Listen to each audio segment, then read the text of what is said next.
Manny Pacquiao nanonood. Kay Alex Ayala, todo cheer pa ito. Kalaban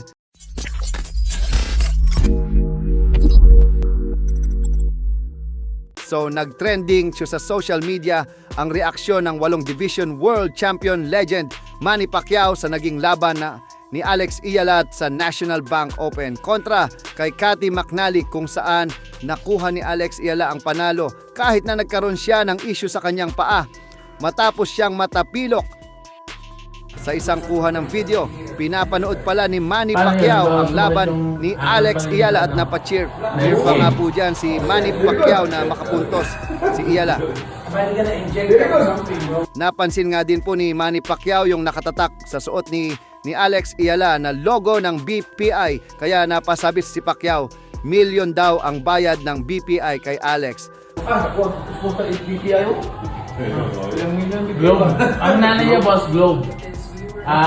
Ano siya? May nagkomento naman po dyan at sinabing dati daw si Pacquiao ang pinapanood at sinusubaybayan ni Alex Iyala. Ngayon naman daw, si Pacquiao naman daw ang nanonood at sumusubaybay kay Alex. Samantala, hindi nga po natin maitatanggi na sobrang tindi ng suporta ng mga Pinoy fans kay Alex Iyala sa mga bawat laban nito, kung saan ang nakasanayan at tahimik na audience sa sport ng tennis ay nababaliktad kapag si Iyala ang lumalaban.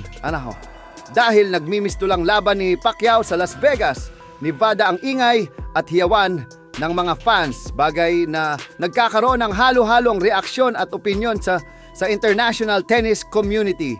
Subalit mukhang magiging mainit nga po ang bakbakan sa round of 16 ng National Bank Open sa Toronto, Canada, dahil ang makakatapat ng Ayala na former Olympic gold medalist na si Belinda Bencic ay ayaw ng maiingay na fans. Minsan na nitong inaway ang kanyang kalaban dahil ang iingay umano ng mga fans nito habang nagsiserve siya.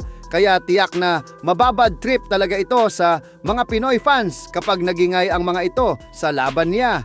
Samantala, tila hindi nga po natutuwa ang mga Pinoy sports fans matapos sabihin ng isang newscaster sa CBS News sa United States na ang ating Pinoy pride at pinagmamalaki na si Alex Iyala ay isang Amerikano umano na may origin lang ng Pilipino.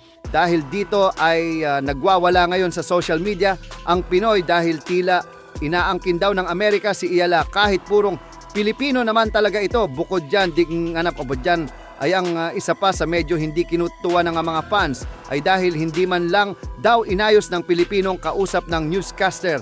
Ang sinabi nito na Amerikana si Iyala.